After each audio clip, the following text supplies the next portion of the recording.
Nakuha po ng GMA Integrated News ang mga salin ng tinaguriang BGC Boys o Bulacan Group of Contractors na umaming sangkot sa pagdidispalko ng milyong-bilyong pisong halaga ng pondo para sa flood control projects sa Bulacan 1st Engineering District.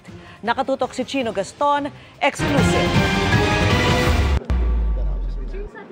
Dating District Engineer Henry Alcantara, dating Assistant District Engineer Bryce Hernandez at dating Assistant Engineer JP Mendoza.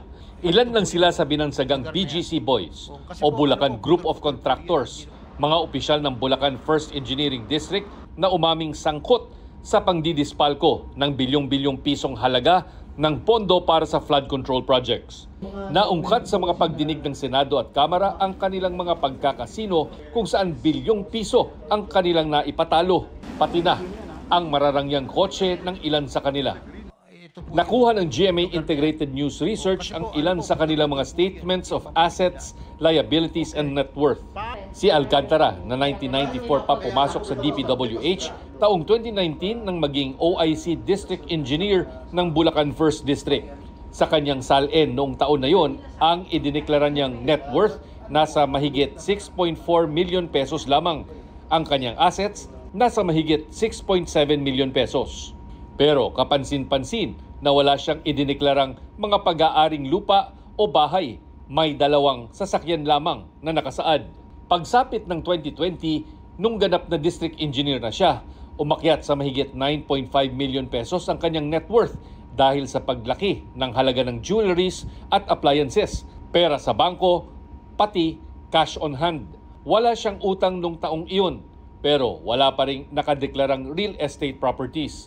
Nagpatuloy ang pagtaas ng kanyang net worth sa 2021, 2022 at 2023. Hanggang nitong 2024, ang kanyang idineklarang net worth nasa 17.7 million pesos na. Pero tulad ng mga nagdaang taon, walang nakadeklarang mga bahay at lupa sa kanyang mga ari-arian. Wala rin siyang inilistang liabilities.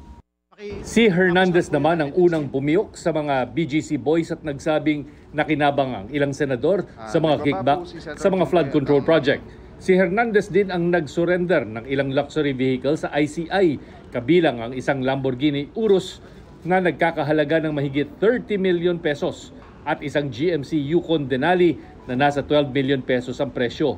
Noong 2019, nasa halos 8.2 million pesos ang idineklarang net worth ni Hernandez. Kabilang sa kanyang assets ang 2 lupaing halos 1.9 million pesos ang halaga at mga kotseng nasa 2.8 million pesos. Bagamat hindi nakadetalye kung ano-ano ang mga ito. Pagsapit ng taong 2020, ang kanyang net worth umakyat sa halos 12 million pesos. Ang kanyang real properties na dagdagan ng isang house and lot na nakasaad na isang donation, kaya walang kaakibat na halaga. Sa kanyang SALN noong 2023, idineklara na niya itong inheritance o mana. Lumaki rin ang halaga ng kanyang mga kotse at pera. Taong 2021, tumaas pa ang kanyang net worth sa halos 14.2 million pesos. Taong 2022, ang kanyang net worth naging halos 20.2 million pesos na. Kapuna-puna ang paglaki ng halaga ng kanyang mga kotse na nasa 10.8 million pesos na. 2023, ang kanyang idineklarang net worth halos 28.7 million pesos. Ang kanyang mga negosyo na isa lang ang nakasaad sa kanyang 2019 SALN, naging 3 na pagsapit ng 2023. Nagdeklara rin siya ng lupa na kanya raw minana at ang kanyang idineklarang mga kotse nasa 15.8 million pesos na. Ganyan din ang halaga ng kanyang mga sasakyan sa kanyang huling SALN nitong 2024. Pero kapuna-puna ang pagkakaroon niya ng utang sa bangko na nasa 20 million pesos na humila sa kanyang net worth pababa sa halos 8.7 million pesos. Bahagya lang na mas mataas sa kanyang SALN noong 2019. Si Mendoza naman, halos 10.3 million pesos ang idineklarang net worth noong 2019. Nagdeklara siya noon ng house and lot na nasa halagang 5.4 million pesos at isang SUV. Hindi nagbago ang kanyang net worth noong 2020 at bahagya lang tumaas sa mahigit 11.1 million noong 2021. Pero kapansin-pansin naman ang biglang pagtalon ng kanyang net worth sa halos 20.2 million noong 2022. Nadagdag sa kanyang mga assets noon ang isa pang lupain na kanya raw minana. at pagtaas ng halaga ng kanyang mga sasakyan sa 9 million pesos. 2023, lalo pang lumago ang kanyang net worth sa mahigit 32.3 million pesos. Dadagdagan muli ang kanyang assets ng lupain na kanya raw minana na nagkakahalaga ng 12 million pesos at nitong 2024 ang kanyang huling idineklarang net worth nasa mahigit 33.6 million pesos na.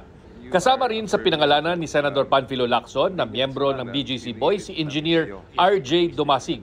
Sa kanyang SALN noong 2022, ang dineklara niyang net worth nasa halos 11.6 million pesos. Umakyat ito sa mahigit 12.2 million pesos noong 2023 at tumalon sa halos 16.2 million pesos noong 2024 dahil sa lupang kanya raw minana na nagkakahalaga ng 5 milyong piso. Para sa GMA Integrated News, Chino Gaston Nakatutok, 24 Oras.